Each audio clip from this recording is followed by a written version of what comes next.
أعوذ بالله من الشيطان الرجيم بسم الله الرحمن الرحيم السلام عليكم ورحمة الله تعالى وبركاته الحمد لله نحمده ونستعينه ونستغفره ونعوذ بالله من شرور أنفسنا ومن سيئات أعمالنا ما يهدي الله فلا مضل له ومن يضلل فلا هادي له أشهد أن لا إله إلا الله وحده لا شريك له وأشهد أن محمدا عبده ورسوله قال الله تعالى في كتابه العزيز أعوذ بالله من الشيطان الرجيم بسم الله الرحمن الرحيم يا أيها الناس اتقوا ربكم الذي خلقكم من نفس واحدة وخلق منها زوجها وبث منهما رجالا كثيرا ونساء واتقوا الله الذي تساءلون به والأرحام إن الله كان عليكم رقيبا. Alhamdulillah, puji dan syukur kita panjatkan kepada Allah Azza wa Jalla, kurniaan, limpahan nikmat yang masih Allah pinjamkan kepada kita. Nikmat iman dan Islam, nikmat rakan-rakan kita dan diri kita sendiri yang Allah berikan lagi kesihatan. Mungkin ada di kalangan kita yang diuji dengan tidak sihat, tetapi kita doakan agar mereka diberikan kesembuhan oleh Allah Azza wa Jalla. Dalam masa Allah berikan kita kesempatan, kemudahan seperti ini dapat kita mengikuti kelas-kelas, macam-macam kelas hari ini orang ikuti melalui online. Kemudahan yang Allah berikan, kemampuan kita berada dalam kelas online seperti ini, kita ucapkan syukur, kita panjatkan syukur kepada Allah Subhanahu wa taala. Tuan-tuan yang dirahmati Allah, dalam kelas tadabbur yang sebenarnya kita dah berhenti daripada bulan Ogos. Jadi dalam catatan saya, kelas kita di Masjid Ubudiyah yang terakhir adalah bulan Ogos yang lalu, bulan Ogos yang lepas. Sekarang ini sudah Disember. Ogos, September, Oktober, November, hampir 3 bulan lebih kita tidak bertemu. Jadi mudah-mudahan pertemuan yang ringkas pada pagi ini, insya-Allah ada sesuatu yang dapat kita kongsikan, yang dapat kita ambil pengajaran. Walaupun ringkas, walaupun secara maya seperti ini, saya yakin, saya percaya ada manfaat yang dapat kita kongsikan bersama. Jadi terima kasih kepada pihak Masjid Ubudiyah yang memberikan peluang, kesempatan untuk kita berada dalam kelas online seperti ini. Tuan-tuan yang dirahmati Allah, kita tidak ingin membuang masa. Pada pagi ini kita nak melihat surah Yasin. Dalam buku catatan saya, kita telah selesai pertemuan pada bulan Ogos yang lepas, iaitu surah Fatir. Jadi kita telah selesai surah Fatir itu. Pagi ini kita nak pergi terus pada surah Yasin, yang saya kira surah ini bukanlah asing bagi masyarakat Nusantara kita, orang Melayu kita. Surah yang familiar, satu surah yang mungkin ada di kalangan kita telah hafal 83 ayat surah ini. Dibacakan pada majlis-majlis yang tertentu, dibacakan pada hari-hari tertentu. Jadi Alhamdulillah, pagi ini kita berada pada surah Yasin. Mudah-mudahan dalam masa yang ringkas ini insya-Allah dapat kita kongsikan dan kita melihat apa sebenarnya yang ingin disampaikan oleh Allah Azza wa Jalla, pengajaran yang ingin disampaikan oleh Allah Azza wa Jalla kepada kita yang membacanya. Tuan-tuan yang dirahmati Allah, sebelum kita pergi beberapa ayat di dalam surah Yasin ini, dan sebelum kita melihat ayat tersebut serta pengajarannya, izinkan saya untuk kita berkongsi terlebih dahulu beberapa perkara umum yang berkaitan dengan surah Yasin ini. Jadi saya harap suara saya dapat didengari dengan jelas, insya-Allah. Dapat dengar dengan jelas. Baik, tuan-tuan yang dirahmati Allah, beberapa perkara umum yang berkaitan dengan surah Yasin ini. Yang pertamanya, ada beberapa poin. Yang pertamanya, surah Yasin ini turun selepas surah Jin, surah Al-Jin ataupun Al-Jin. Mungkin ada di kalangan kita yang maklum dengan surah Al-Jin ini. Dia berada di hujung-hujung Al-Quran. Surah Al-Jin ini, dia berada di hujung Al-Quran. Dalam surah Al-Jin itu, diceritakan kepada kita di awal surah Al-Jin itu, bagaimana ada satu makhluk Allah Azza wa Jalla. Kita ni makhluk, kita manusia. Ada lagi makhluk-makhluk yang lain yang Allah ciptakan, antaranya adalah jin. Allah beritahu di dalam surah Al-Jin itu, di awal surah itu, bahawa jin ini, selepas dia mendengar, jin ini selepas dia mendengar Al-Quran yang dibacakan oleh baginda Nabi sallallahu alaihi wasallam kepada mereka ketika itu di Mekah lah. Mereka ini mendengar dan ajaba. Mereka ini dengar bukan hanya sekadar dengar di telinga sahaja, tetapi mereka rasa takjub. Mereka belum lagi beriman pada ketika itu, tetapi dengan Al-Quran yang dibaca oleh baginda Nabi sallallahu alaihi wasallam kepada mereka, mereka rasa takjub. Tuan-tuan, malu kita, sepatutnya kita rasa malu. Kita sebagai makhluk yang Allah katakan ahsani taqwim, ya. Laqad khalaqnal insana fi ahsani taqwim. Allah bersumpah, Allah berfirman di dalam surah At-Tin bahawa kita ini manusia adalah ahsani taqwim, sebaik-baik penciptaan. Jadi malu kita jika sekiranya kita membaca Al-Quran, kita yang berdamping dengan Al-Quran, kita tidak ada rasa takjub, kita tidak ada rasa apa-apa dengan bacaan Al-Quran. Ini ada satu perkara yang sangat merugikan. Sedangkan jin, Allah sebutkan di dalam surah Al-Jin itu, mereka ajaba, mereka sangat-sangat takjub. Tuan-tuan yang dirahmati Allah. Jadi surah Yasin yang akan kita lihat pada pagi ini, dia turun selepas surah Al-Jin tersebut, ya. Itu yang pertamanya. Dan yang keduanya, surah Yasin ini dia turun sebelum baginda Nabi sallallahu alaihi wasallam berhijrah ke kota Madinah Al-Munawwarah. Kita sedia maklum, beberapa peringkat dakwah Nabi kita ini di kota Mekah, beberapa peringkat, dan yang kemuncaknya menyebabkan baginda Nabi sallallahu alaihi wasallam pada fasa yang terakhir itu, baginda sampai diusir, sampai dihalau daripada tempat kelahirannya sendiri. Jadi sebelum baginda Nabi sallallahu alaihi wasallam berhijrah ke kota Madinah, sempat surah Yasin ini turun kepada Nabi sallallahu alaihi wasallam. Seterusnya, tuan-tuan yang dirahmati Allah, surah Yasin ini dia ada nama yang lain. Ya, surah Yasin ini ada nama yang lain. Ada beberapa nama, antaranya yang famous, yang biasa kita dengar, nama lain bagi surah Yasin ini adalah Al-Qalbu, ya, iaitu Al-Qalbu, hati. Bila kita tanya kepada mereka yang mengamalkan ataupun menjadikan bacaan surah Yasin ini pada malam-malam tertentu, pada majlis-majlis tertentu, kenapa baca surah Yasin? Mereka katakan Yasin ini adalah Al-Qalbu ataupun Qalbun, ataupun dalam terjemahannya adalah hati bagi Al-Quran, ya, Qalbu. Itu yang pertamanya, surah Yasin nama lainnya adalah Al-Qalbu. Yang keduanya, surah Yasin ini nama lainnya adalah Ad-Dafi'ah. Ad-Dafi'ah, iaitu pendorong. Ramai di kalangan, ya, ini perkara yang biasa saya lihat, ramai di kalangan para pelajar kita, pelajar-pelajar kita yang nak XPM dengan peperiksaan yang besar, mereka setiap hari, ada yang saya pernah jumpa, dia baca surah Yasin ini setiap hari. Kenapa? Dia rasa surah Yasin ini ada kelainan. Jadi ada yang menamakan surah Yasin ini, nama lainnya adalah Ad-Dafi'ah. Tuan-tuan yang dirahmati Allah, perkara yang ketiga berkenaan dengan surah Yasin ini yang boleh saya sebutkan ataupun kita lihat pada pagi ini adalah hubung kait dia. Hubungan antara surah Fatir, iaitu surah yang sebelum surah Yasin ini, dengan surah Yasin. Jadi surah Yasin ini surah nombor 36, surah Fatir nombor 35. Jadi surah nombor 35 iaitu Fatir dengan surah Yasin ini apa kaitan dia?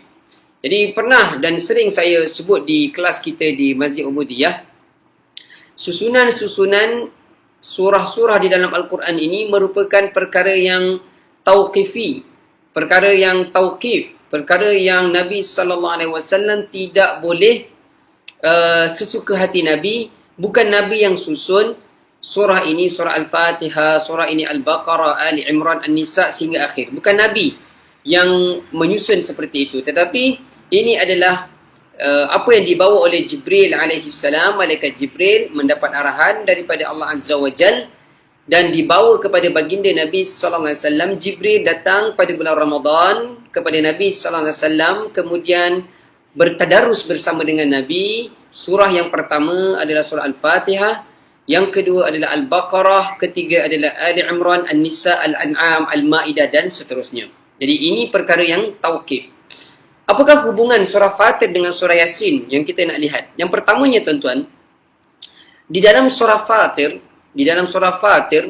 pada ayat 42, kalau boleh saya bacakan sedikit surah Fatir ini, ayat 42 tersebut. Di situ diceritakan berkenaan dengan ayat 42 surah Fatir ini, orang-orang musyrikin Mekah, mereka ini bersumpah. Orang-orang musyrikin Mekah, mereka bersumpah yang mana mereka akan beriman. Mereka akan beriman jika sekiranya datang kepada mereka seorang rasul, seorang yang memberi peringatan. Mereka janji kepada Allah Azza wa Jal, mereka berjanji jika datang rasul, jika datang seorang yang memberikan peringatan kepada mereka, mereka akan ikut dan mereka akan beriman. Ya. Cuba kita lihat dalam surah Fatir ayat 42 itu, saya bacakan ayatnya. A'udzubillahi minasyaitonir rajim. Bismillahirrahmanirrahim. Wa aqsamu billahi jahda aymanihim la in ja'ahum nadhirun la yakununna ahda min ihdal umam. فَلَمَّا جَاءَهُمْ نَذِيرٌ مَا زَادَهُمْ إِلَّا نُفُورًا. Dan mereka bersumpah. Siapa mereka ni? Orang-orang musyrikin Mekah. Dan mereka bersumpah dengan nama Allah dengan bersungguh-sungguh bahawa jika datang kepada mereka seorang pemberi peringatan, nescaya mereka akan lebih mendapat petunjuk daripada salah satu umat-umat yang lain. Tetapi ketika pemberi peringatan datang kepada mereka, tidak langsung menambah apa-apa kepada mereka. Bahkan mereka semakin jauh daripada kebenaran. Jadi tuan-tuan yang dirahmati Allah, hubungan yang pertama di antara surah Fatir dengan surah Yasin ini adalah dalam surah Fatir pada ayat 42 ini diceritakan tentang sumpah orang-orang musyrikin. Mereka berjanji nanti datang seorang rasul, datang seorang yang memberi peringatan, kami akan ikut. Namun, di dalam surah Yasin, kalau tadi surah Fatir ayat 42, adapun dalam surah Yasin, di awal surah Yasin ini, pada muka surat yang pertama surah Yasin ini, mereka ingkar, mereka langgar janji mereka, mereka tak menepati. Tadi kata mereka akan ikut bila Rasul datang. Sekarang mereka langgar janji tersebut. Apa firman Allah Subhanahu Wa Taala di dalam surah Yasin tersebut? Di awal surah Yasin ini kita melihat demi Al-Quran yang penuh hikmah, engkau Muhammad adalah salah seorang daripada rasul-rasul yang berada di atas jalan yang lurus sebagai wahyu yang diturunkan oleh Allah yang Maha Perkasa lagi Maha Penyayang, agar engkau memberi peringatan. Nampak tu? Pada ayat yang ke-6 surah Yasin Allah sebut Nabi SAW ini adalah pemberi peringatan, agar engkau memberi peringatan kepada satu kaum yang nenek moyangnya belum pernah diberi peringatan. Kerana itu mereka lalai. Tuan-tuan yang dirahmati Allah Subhanahu Wa Taala sekalian. Itu yang pertama, hubungan di antara surah Fatir dengan surah Yasin ini. Saya ulang semula. Yang pertamanya, hubungan yang pertama di antara surah Fatir dengan surah Yasin ini, iaitu dalam surah Fatir, orang-orang musyrikin mereka berjanji akan ikut Rasul jika datang kepada mereka Rasul itu. Tetapi dalam surah Yasin pula, selepas kedatangan Rasul, iaitu baginda Nabi SAW, mereka ingkar, mereka bantah, mereka lawan, malahan siap halau lagi Nabi kita SAW, Nabi keluar berhijrah ke Madinah Al-Munawwarah. Jadi itu hubungan yang pertama ya. Hubungan yang kedua, di dalam surah Fatir, Allah Azza wa Jalla menceritakan tentang kekuasaan Allah, menundukkan kebesaran Allah Al-Aziz, Al-Qawi. Allah menundukkan matahari, bintang dan bulan mengikut waktu yang ditentukan oleh Allah. Jadi dalam surah Fatir ada cerita tentang bulan, matahari dan juga bintang. Semua itu ada waktu yang tertentu Allah tundukkan mereka. Kita nampak matahari siang.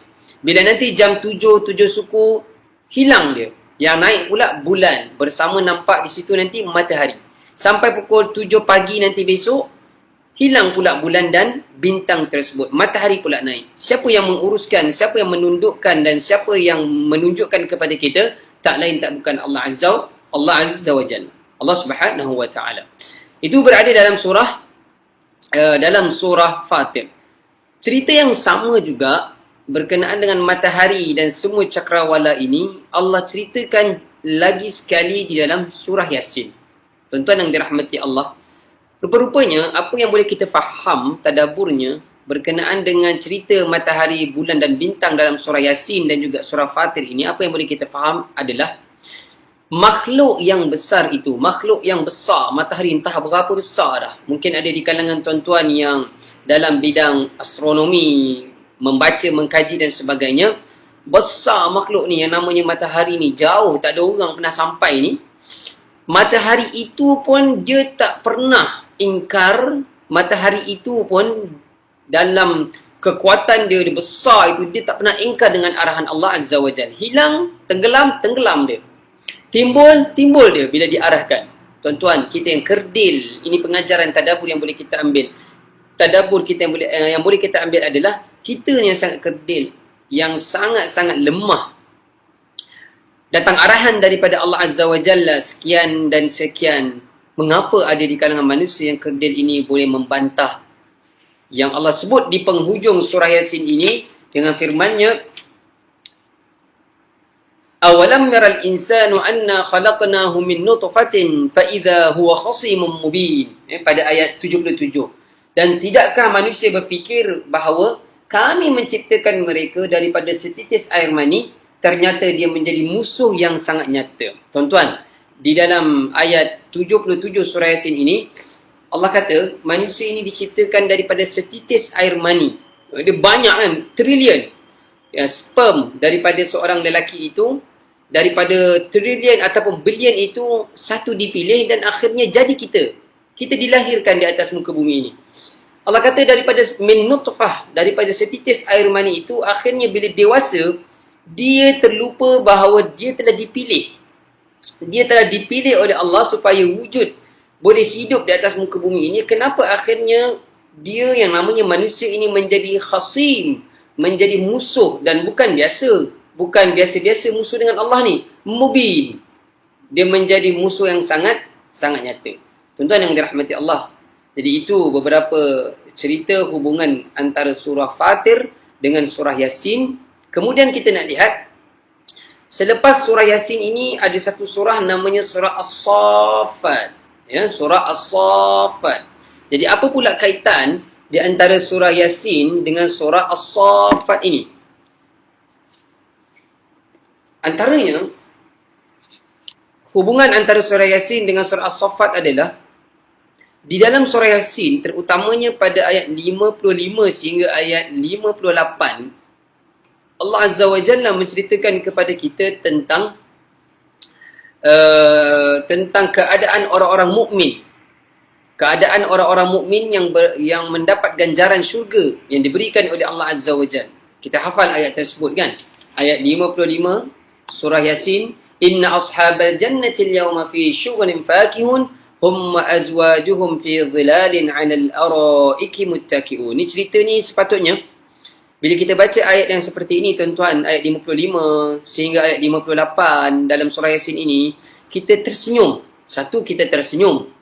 Kenapa tersenyum? Kerana ini adalah reward, ganjaran yang Allah berikan kepada orang-orang yang beriman, kesabaran, tetap beribadah kepada Allah dalam susah ataupun senang, berusaha untuk membantu agama Allah. Akhirnya Allah berikan apa dia? Syurga. Ashabal jannah, menjadi ahli syurga. Yang bagaimana keadaan orang-orang mukmin berada di dalam syurga ini?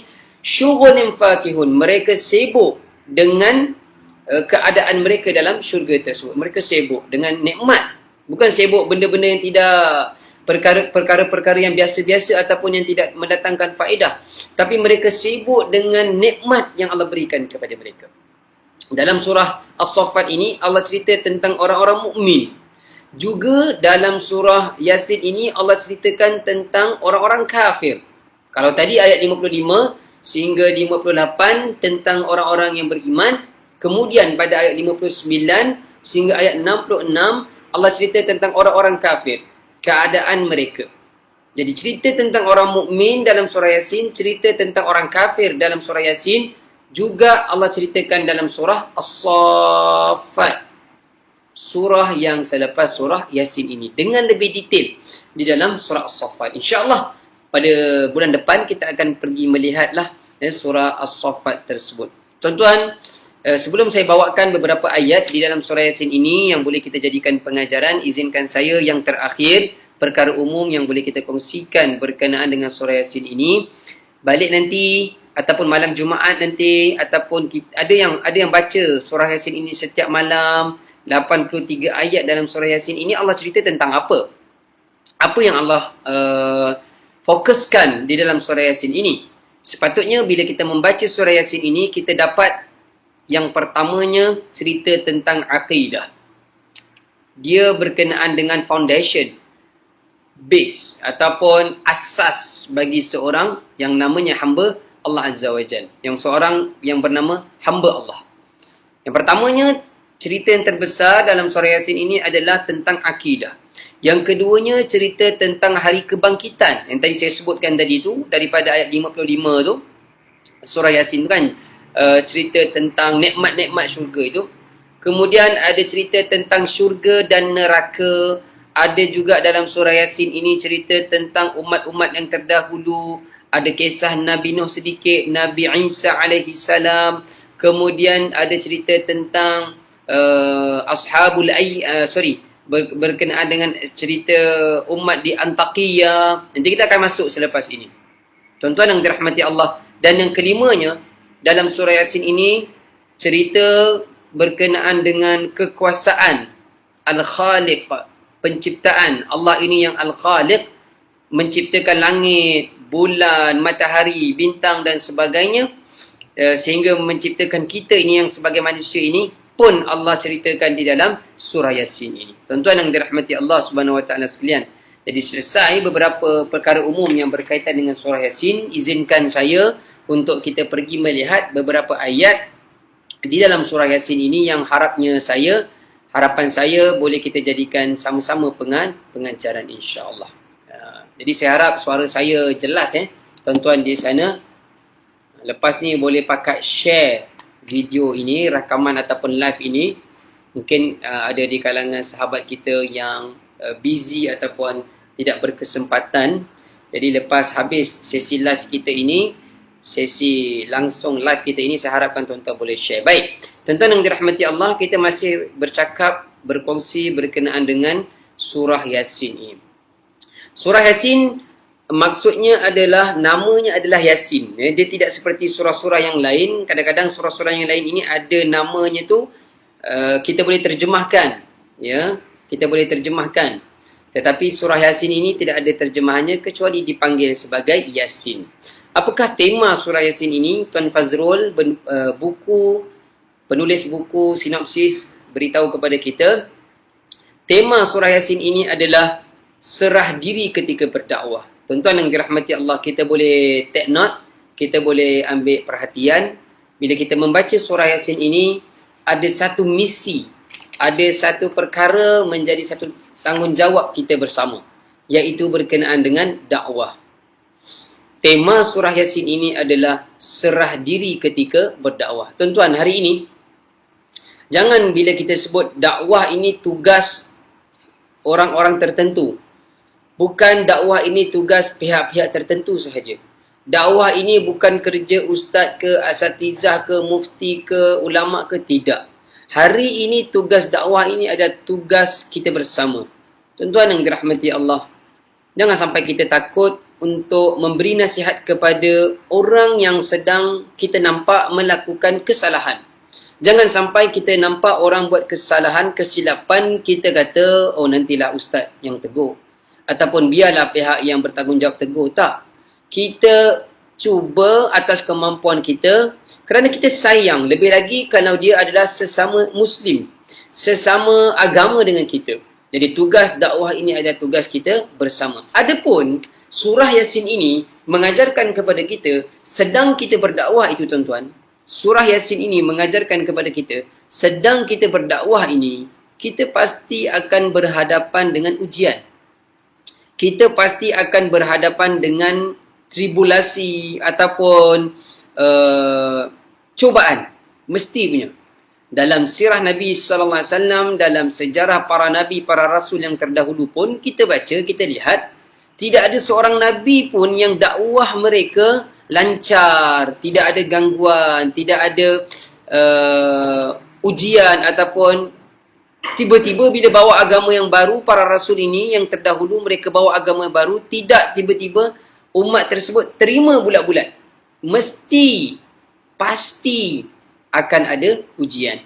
Tuan-tuan, kita telah selesaikan surah Taha, bagaimana kisah Nabi Musa AS. Kita pun telah selesai dalam surah Al-Qasas, bagaimana kisah Nabi Musa lagi diulang. Dalam surah Ibrahim, dibawa juga kisah Nabi Ibrahim di dalam surah Maryam. Bagaimana Nabi Ibrahim berhadapan dengan ayahnya yang mencipta patung, berniaga patung tersebut. Dakwah para Nabi, para Rasul pasti akan diuji. Tuan-tuan, kita yang mengajak orang ke arah kebaikan, kita kena bersiap sedia, pasti kita akan diuji. Jadi surah Yasin ini mengajarkan kepada kita, ketika kita sedang berdakwah itu, kita kena serah diri kepada Allah Subhanahu Wa Taala. Ringkas kisahnya, saya kira kisah ini ramai kita dah sedia maklum. Bagaimana Nabi kita sallallahu alaihi wasallam, Nabi kita sendiri ingin mengajak bapa saudaranya Abu Talib, setiap hari, tuan-tuan. Yang mungkin kita tak mampu buat, tapi Nabi SAW setiap hari berulang-alik ke rumah bapa saudaranya. Harapan baginda agar bapa saudaranya itu memeluk agama yang dia bawa. Tetapi sehingga dia menghembuskan, sehingga dia meninggal dunia, sehingga menghembuskan nafas dia itu, masih tidak memeluk agama yang dibawa oleh Nabi SAW. Firman Allah Azza wa Jalla, innaka la tahdi man ahbabta walakinna Allah yahdi man yasha. Jadi Nabi tidaklah berupaya memberi hidayah kepada orang yang dia sayang. Cumanya apa yang boleh Nabi buat adalah berusaha berdakwah. Yang selebihnya serah kepada Allah Subhanahu Wa Taala. Baik, tuan-tuan yang dirahmati Allah, saya nak bawakan untuk bila saya sebutkan tadi, berdakwah ini bukan hanya di kalangan asatizah sahaja, bukan hanya di kalangan pihak berwajib sahaja. Dakwah ini adalah tanggungjawab kita bersama. Jadi pada ayat 3 dan 6 dalam surah Yasin ini, sama-sama kita lihat terjemahannya.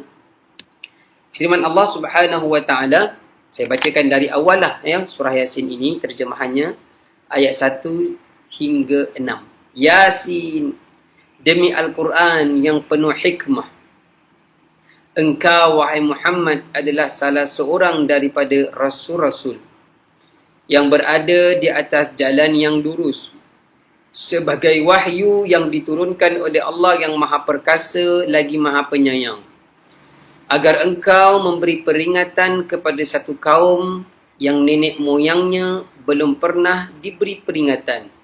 Kerana itu mereka lah lalai. Tuan-tuan yang dirahmati Allah, saya baru baca terjemahan ayat 1 sehingga ayat 6 dalam surah Yasin.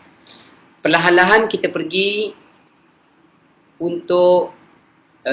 pada ayat ini untuk kita dapatkan tadabbur dan apa pengajaran yang boleh kita ambil. Tuan-tuan, cantiknya, sangat cantiknya surah Yasin ini, Allah mulakan dengan cerita berkenaan dengan Al-Quran. Penting. Kenapa? Tadi surah Yasin ini saya katakan, dia adalah cerita berkenaan dengan dakwah. Kita semua tanggungjawab kita kena berdakwah. Kecil, besar atas kemampuan masing-masing. Cantiknya surah Yasin ini, Allah mulakan dengan cerita tentang Al-Quran supaya kita yang sedang berdakwah ini di landasan yang benar. Ya. Kenapa hari ini kita lihat ada orang bila sedang berdakwah, dia diuji, dia tinggalkan medan dakwah dia. Dia kata fed up, dia kata menyampah, dia putus asa, orang tak terima, malahan orang keji, perli, halau lagi, jadi dia tinggalkan medan dakwah. Ini kenapa? Kerana landasan itu tidak tepat. Jadi cantiknya surah Yasin ini, Allah mulakan kepada kita sebagai seorang pendakwah, kita semua ini ada pendakwah, Allah kata, pegang Al-Quran. Kenapa? Kerana Al-Quran ini penuh hikmah. Allah mulakan surah Yasin ini sebelum Allah ceritakan bahawa Nabi kita sallallahu alaihi wasallam itu adalah seorang pendakwah. Allah kata Al-Quran ini sangat penuh dengan hikmah. Jadi sebagai seorang pendakwah, ini pengajaran dia tuan-tuan sebagai seorang pendakwah, kita bila mana kita nak bercakap dengan seseorang, kita bercakap, kita nak nasihat seseorang, kita nak memberikan peringatan kepada seseorang, kita dahulukan Al-Quran. Ini adalah landasan ataupun metod yang paling terbaik, tuan-tuan. Tidak ada yang paling terbaik selain Al-Quran. Ataupun boleh saya katakan, tidak ada cara yang paling terbaik dalam dunia dakwah, dalam sedang kita nak berdakwah kepada orang ini, kecuali kita bawa Al-Quran. Allah kata apa tadi? Demi Al-Quran yang penuh hikmah, engkau Muhammad adalah salah seorang daripada Rasul-Rasul. Nampak? Allah bawakan Al-Quran kepada baginda Nabi SAW supaya nanti Nabi kuat ketika berada di medan dakwah. Macam mana Nabi kita SAW boleh kuat dalam medan dakwah ini, tuan-tuan? Nabi kita SAW pun macam-macam dugaan ataupun ujian yang Nabi kita hadapi. Datang daripada ujian ini daripada orang-orang musyrikin Mekah. Mereka sampai ingin membunuh para sahabat Nabi yang sedang solat. Dahulu mereka gelar Nabi Al-Amin. Tak pernah mengganggu tubuh badan Nabi SAW. Tapi bila mana Nabi kita bawa Al-Quran, bawa agama yang baru, berbeza dengan agama mereka, mereka tentang sampai halau Nabi, sampai nak bunuh Nabi, nak tangkap Nabi SAW. Tetapi kenapa Nabi kita kuat, tuan-tuan? Kerana adanya surah Yunus, kerana adanya surah Ibrahim, kerana adanya surah Yusuf. Ini kita telah sentuh tuan-tuan Surah Yunus, surah Ibrahim, surah Yusuf kita telah sentuh. Apa yang ada dalam cerita kisah Nabi-Nabi yang terdahulu ini? Tentang bagaimana Nabi-Nabi yang terdahulu ini mereka berdakwah, ujian pun mereka hadapi. Dalam medan dakwah pasti akan berhadapan dengan ujian. Malahan mungkin hari ini jika kita nak bandingkan lah. Jika kita nak bandingkan, padahal memang tak sama, malu kita nak bandingkan Tuan-tuan, hari ini kita berdakwah dalam keadaan selesa. Tak pernah pun kita sedang solat ataupun sedang mengajak orang ke arah kebaikan sampai dilemparkan najis, dihunus senjata. Tak pernah, tuan-tuan. Jadi kita berdakwah dalam keadaan yang selesa, dalam keadaan tidak diganggu, berbeza sangat dengan dakwah para Nabi dan para Rasul yang terdahulu. Tuan-tuan, kemudian di dalam ayat 1 hingga 6 ini, kita dapat lagi pengajaran. Yang pertama tadi, bila berdakwah, pengajaran yang pertama, bila berdakwah, pastikan kita guna Al-Quran. Kemudian, yang kedua adalah hadis lah. Baik Dan seterusnya, apa pengajaran yang boleh kita ambil daripada ayat 1 sehingga ayat 6 ini? Allah beritahu kepada kita, dengan Al-Quran ini nombor 2 peringatan dia, pengajaran dia. Dengan Al-Quran ini, sentiasalah kita beri peringatan kepada orang ramai. Dengan Al-Quran, sentiasalah kita beri peringatan. Tuan-tuan yang dirahmati Allah, jangan pernah kita jemu. Al-Quran ayatnya ada lebih 6,000. Ada 114 surah. Banyak. Pengajarannya selagi kita kaji, selagi kita membaca, selagi kita mendalami, lagi ilmu banyak akan kita jumpai, akan kita temui. Tuan-tuan, kita tak pernah dengar ada orang baca Al-Quran tiba-tiba dia rasa jemu. Tetapi kita biasa dengar. Kita jumpa orang yang bila membaca surat seseorang ataupun membaca surat khabar hari ini, mana ada orang yang nak baca berulang lagi surat khabar tersebut? Kan?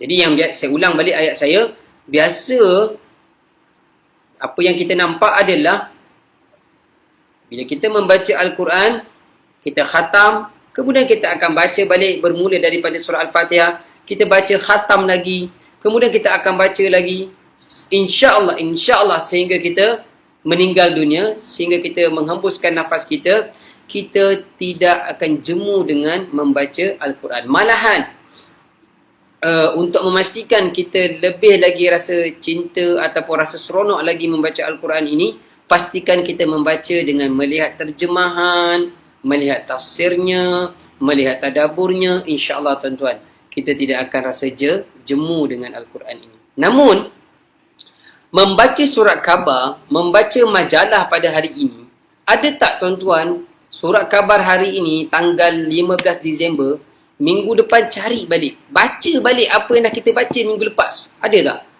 Saya tak pernah dengar. Nanti 2 minggu ke hadapan, dia baca lagi surat khabar 15 Disember.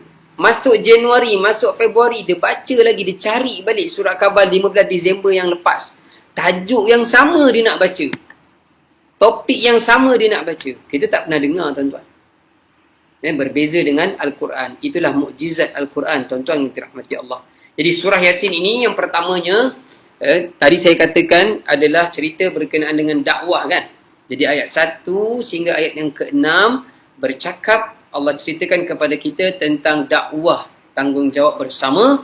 Dan dalam kita berdakwah ini, pastikan kita menggunakan Al-Quran. Dan dengan Al-Quran itu, nombor 2-nya, kita memberikan peringatan demi peringatan kepada orang, juga kepada diri kita, kepada keluarga kita, dalam keadaan tidak pernah jemu. Baik, selesai ayat 1 sehingga ayat yang ke-6. Kemudian tuan-tuan yang dirahmati Allah, saya nak bawakan ayat 20, ya, bermula pada ayat 20. Ayat 20 sehingga ayat 22. 20, 21 dan 22. Ada 3 ayat ini. Berkenaan dengan bila kita berdakwah ini tuan-tuan, bila kita mengajak orang ke arah kebaikan, itu adalah bukti kita menyerah diri kepada Allah Subhanahu Wa Taala. Ya, saya ulang sekali lagi.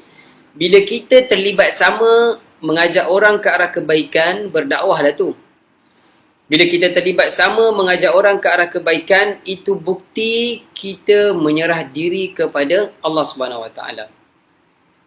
Cuba kita lihat pada ayat 20 ini, firman Allah Subhanahu Wa Taala, وَجَاءَ مِنْ أَقْصَى الْمَدِينَةِ رَجُلٌ يَسْعَى قَالَ يَا قَوْمِ اتَّبِعُوا الْمُرْسَلِينَ اتَّبِعُوا مَنْ لَا يَسْأَلُكُمْ أَجْرًا وَهُمْ مُهْتَدُونَ وَمَا لِيَ لَا أَعْبُدُ الَّذِي فَطَرَنِي وَإِلَيْهِ تُرْجَعُونَ. Ayat 20 surah Yasin. Datanglah dari hujung kota seorang lelaki. Dengan bergegas dia berkata, wahai kaumku, ikutlah utusan-utusan itu. Ayat 21. Ikutlah orang yang tidak meminta bayaran kepadamu. Dan mereka adalah orang-orang yang mendapat petunjuk. Dan tidak ada alasan bagiku untuk tidak menyembah Allah yang telah menciptakan aku, dan hanya kepadanya kamu akan dikembalikan. Tuan-tuan yang dirahmati Allah, dalam ayat 20 sehingga ayat, sebenarnya dia membawa sehingga ayat 27. Ya, ayat 20 sehingga ayat 27 dalam surah Yasin ini, dia menceritakan kepada kita tentang seorang pemuda yang berdakwah, mengajak orang ke arah kebaikan, ikut 3 rasul itu, walaupun dia sendiri, walaupun si fulan pemuda ini, walaupun dia sendiri tidaklah kuat, tidaklah ada rakan-rakan yang boleh backup dia. Dia seorang diri, dalam keadaan bukanlah orang yang kaya, tetapi dia faham, dia tahu ada tanggungjawab sebagai seorang hamba Allah, kena ajak ni orang ramai. Jadi dia mengajak orang ramai untuk beriman dan ikut 3 rasul tersebut. Baik. Ada pengajaran yang boleh kita ambil ya tuan-tuan. Ada pengajaran yang boleh kita ambil daripada ayat 20 sehingga ayat 22 yang saya bacakan tadi. Yang pertamanya, kita kena ada sifat seperti seorang pemuda ini tadi. Apa sifat pemuda ini tadi? Dia berdakwah dalam keadaan bersegera. Ada kalimah yas'a. Wa ja'a min aqsal madinati rajulun yas'a. Itu kalimah yas'a dalam ayat 20 ini mengajarkan, menunjukkan kepada kita kedatangan pemuda ini tadi daripada hujung kota. Dia bukan orang di bandar tadi. Jadi pemuda ni tadi datang daripada hujung kota ini, dia pergi ke bandar, di mana di bandar itu telah ada 3 rasul nak bawa agama Allah. Tetapi dia ditentang oleh orang-orang bandar ini tadi. Mungkin terang, ada cahaya kan. Okey, baik. Baik. Jadi pengajarannya adalah, bila kita ingin mengajak orang ke arah kebaikan, berdakwah, kita jangan menangguh-nangguh ataupun melambatkan usaha tersebut. Kita kena segera, yas'a, kena bersegera seperti pemuda ini tadi. Walaupun dalam keadaan tidak ada pangkat, walaupun dalam keadaan tidak ada jawatan, tidaklah kaya, duduk di hujung kota, namun ada rasa tanggungjawab, pergi juga untuk memberitahu kepada orang ramai bahawa 3 rasul itu tadi bawa perkara yang baik. Ittabi'u man la yas'alukum ajran wa hum muhtadun. Dan 3 rasul itu dia datang bukan nak minta upah pun. 3 rasul itu datang nak minta agar kalian ikut agama yang benar. Bukan menyembah berhala, matahari dan sebagainya. Tuan-tuan yang dirahmati Allah, lelaki ini tadi ada dalam riwayat mengatakan namanya adalah Habib An-Najjar. Ada yang juga yang mengatakan dia seorang lelaki yang tukang mencari kayu api. Orang yang biasa-biasa saja, namun semangat dia, usaha dia untuk mengajak orang ke arah kebaikan sangat hebat. Sehingga dalam cerita ringkasnya lah, dalam tafsirnya ini, kita habiskan cerita Habib An-Najjar ini, sehingga kan dalam riwayat menceritakan Habib An-Najjar ini tadi, dia dibunuh. Mula-mula orang-orang yang kaum di bandar itu, di Antakya ini, nak bunuh 3 rasul itu tadi. Tetapi datang Habib An-Najjar, beritahu, ikut 3 rasul ini, mereka tak minta upah, mereka hanya bawa agama yang benar. Akhirnya orang-orang di bandar ini nak bunuh Habib An-Najjar. Bukan nak bunuh, memang bunuh pun. Tuan-tuan yang dirahmati Allah Subhanahu Wa Taala sekalian. Dalam riwayat menceritakan sehingga dia dibelah badannya. Ada dalam riwayat mengatakan sehingga dia disula. Macam-macam ceritalah. Tetapi yang penting, Habib An-Najjar ini, pemuda yang nak ajak orang ke arah kebaikan ini tadi, dalam dia berdakwah sehingga dia diseksa. Tuan-tuan yang dirahmati Allah, hebat ujian. Tetapi bukanlah ketika dia diuji itu, akhirnya dia menyerah kalah. Dia kata, okey tak apalah, aku menyerah kalah. Tak apa. Aku batalkan hasrat untuk berdakwah kepada kalian. Tidak, tidak. Habib An-Najjar tetap terus berdakwah untuk membela agama Allah sehingga beliau meninggal dunia dan syahid. Dalam ayat yang seterusnya diceritakan, qila dakhulil jannah, ayat 26. Qila dakhulil jannah, qala ya laita qaumi ya'lamun. Dikatakan kepadanya, masuklah ke syurga. Lelaki itu berkata, alangkah baiknya sekiranya kaumku mengetahui. Tuan-tuan yang dirahmati Allah, syahid tidak ada ganjaran yang selayaknya kecuali syurga Allah Subhanahu Wa Taala. Inilah contoh orang yang apabila mereka ini berdakwah, besar ataupun kecil ujian yang mereka hadapi, mereka tetap terus. Yang pasti tujuan mereka jelas, iaitu ingin menegakkan agama Allah Subhanahu Wa Taala. Tuan-tuan yang dirahmati Allah Subhanahu Wa Taala sekalian. Jadi Habib An-Najjar ini kisahnya di Antakya. Antakya ini kalau kita lihat sekarang, dia berada di negara Turki, ya. Saya pernah sampai di Antakya tersebut, ya.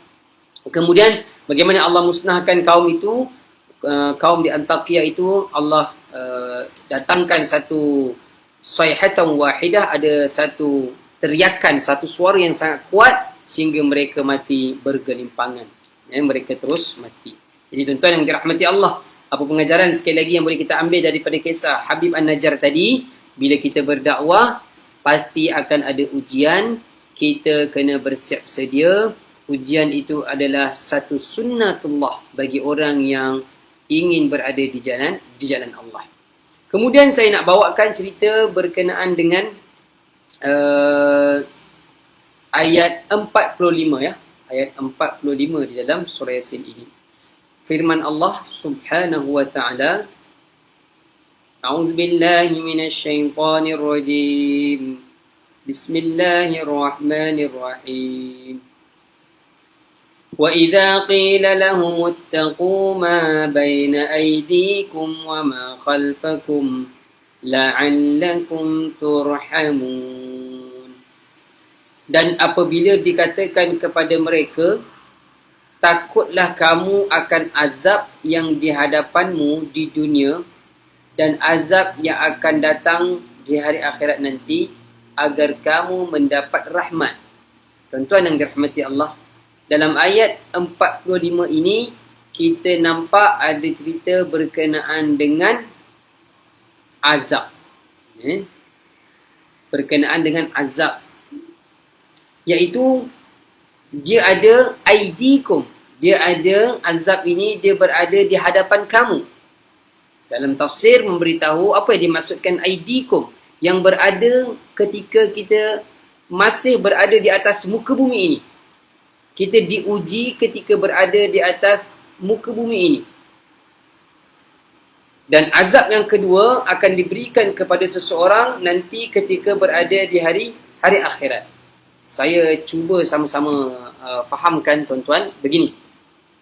Dalam ayat 45 surah Yasin ini, Allah beritahu kepada kita ada dua azab ataupun ujian azab lah. Memang diterjemahkan azab pun. Yang pertamanya di dunia dan yang keduanya di akhirat. Tuan-tuan yang dirahmati Allah, akhirat ini sesuatu yang kita tak nampak. Kita tak tahu bagaimana keadaan itu nanti, lama ke, cepat ke, tak bila lagi, lambat lagi. Sekarang kita nak bercakap berkenaan dengan azab di atas dunia ini. Azab di atas dunia ini. Hari ini, bila kita bercakap tentang ujian, hari ini lah, Disember ni, tak lain tak bukan, masih tak habis lagi dengan kisah virus COVID ini. Jadi tuan-tuan yang dirahmati Allah, kita dengar macam-macam berita. Baik surat khabar, baik radio, baik TV, baik kita baca dekat internet berkenaan dengan ujian COVID ini, entah bila akan berakhir. Ini satu ujian yang sangat besar tuan-tuan. Ada yang kata dia adalah konspirasi direka ataupun sengaja diplan sehingga waktu yang tertentu. Tuan-tuan yang dirahmati Allah, banyak yang terkesan, ramai yang terkesan disebabkan virus ini tuan-tuan. Ini ujian untuk kita semua tuan-tuan.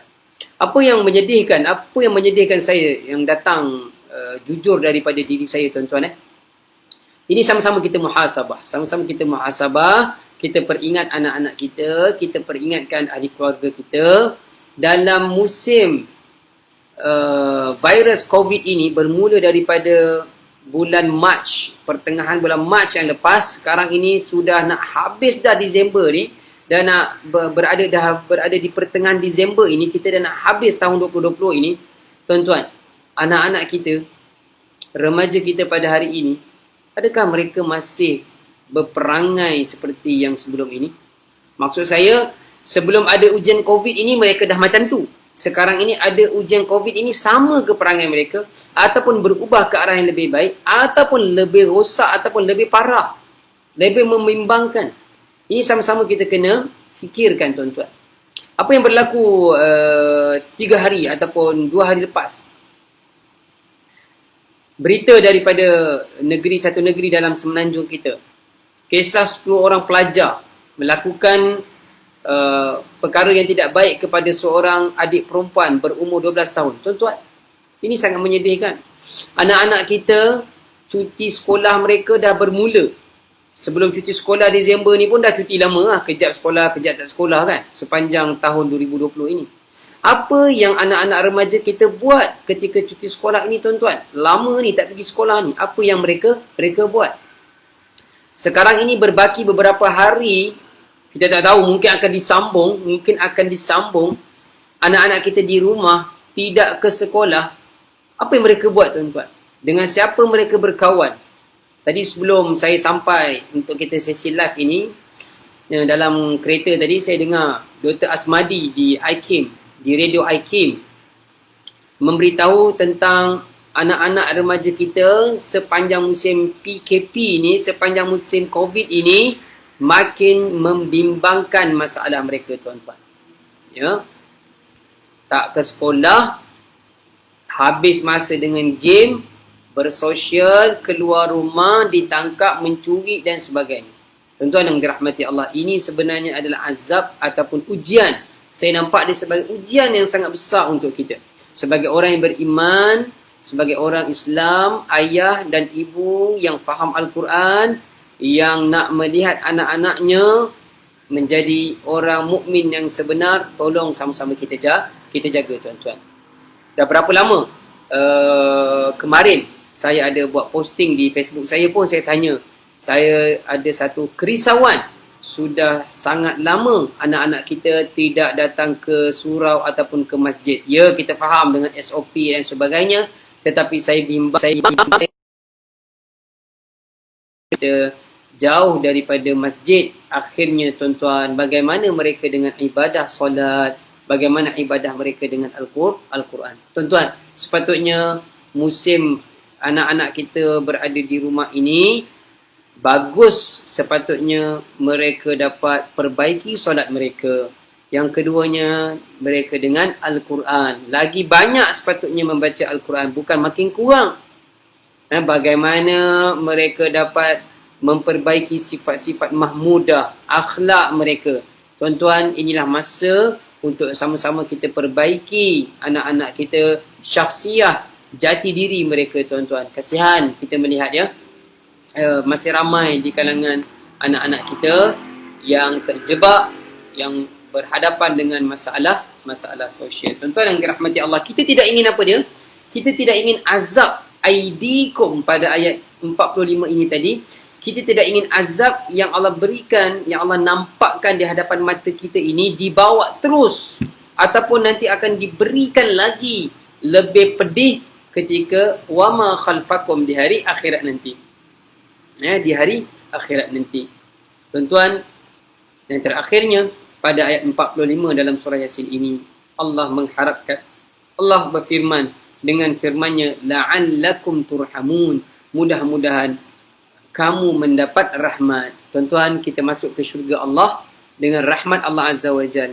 Dan apabila bercakap tentang syurga ini, tuan-tuan, jangan kita fikir untuk diri kita sahaja nak menuju syurga Allah. Kita kena fikir sama isteri kita, keluarga kita, anak-anak kita, kejiranan kita, rakan-rakan kita. Inilah yang disebut sebagai seorang pendakwah, sebagai seorang hamba Allah, ada sifat nak menjadi orang yang suka memberi nasihat, mengajak orang ke arah kebaikan. Kenapa? Kerana kita nak lihat semua kita masuk ke syurga Allah Subhanahu wa taala. Jadi tuan-tuan yang dirahmati Allah, itu yang sempat saya kira yang boleh kita bercakap berkenaan dengan surah Yasin ini. Sekali lagi saya sebut, kita ulang, apakah tema yang terbesar, apakah pengajaran yang terbesar boleh kita ambil daripada surah Yasin ini, iaitu kita semua adalah pendakwah.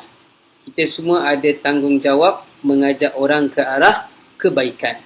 Dan dalam kita berdakwah ini, tuan-tuan, Allah ajar dalam surah Yasin ini, nombor satu, kita gunakan Al-Quran. Supaya apa dia? Guna Al-Quran ni dalam berdakwah supaya apa? Supaya kita sentiasa berada di atas landasan yang benar. Kita tidak akan rasa pernah kecewa saat kita diuji. Bila kita berdakwah, kita diuji, kita ingat kisah Nabi Yusuf AS. Bila kita berdakwah, kita diuji, kita ingat kisah Nabi Ibrahim AS, Nabi Musa AS, Nabi yang kita sayang, Nabi kita sallallahu alaihi wasallam. Banyak dalam usaha mereka mengajak orang ke arah kebaikan, mengajak agama Allah ini berada di tempat yang atas, mereka sering diuji. Jadi tuan-tuan yang dirahmati Allah, untuk berdakwah ini, mulakan dalam institusi keluarga kita, kemudian jiran tetangga kita, kemudian sanak saudara kita, dan jika kita mampu pergi lebih jauh, itu adalah yang yang terbaik. Baik tuan-tuan yang dirahmati Allah, saya kira itu saja yang sempat kita kongsikan pada pertemuan kali ini. Terima kasih sekali lagi kepada Ahli Jawatan Kuasa Masjid Al-Ubudiyah Seksyen 19 Shah Alam. Kepada tuan-tuan yang berada bersama dengan saya dalam sesi live ini, terima kasih saya ucapkan. Mudah-mudahan Allah memberkati pertemuan kita ini, dan saya minta semua kita share lah video ataupun live ini, ada manfaat insya-Allah untuk orang lain, insya-Allah. Dalam pertemuan akan datang kita akan pergi pada surah As-Saffat insya-Allah, surah nombor 37, bercerita tentang yang teratur ataupun barisan yang teratur. Apakah yang dimaksudkan dengan As-Saffat ini ataupun barisan yang teratur ini? InsyaAllah kita akan bertemu pada pertemuan akan datang. Saya mohon kemaafan di atas kekurangan terkasar bahasa. Sekali lagi, jazakumullah khairan kasiran. Mohon share video ini untuk orang ramai dapat lihat lagi. Aqulu qawli hadha wa astaghfirullahal azim li wa lakum. Wassalamualaikum warahmatullahi ta'ala wabarakatuh.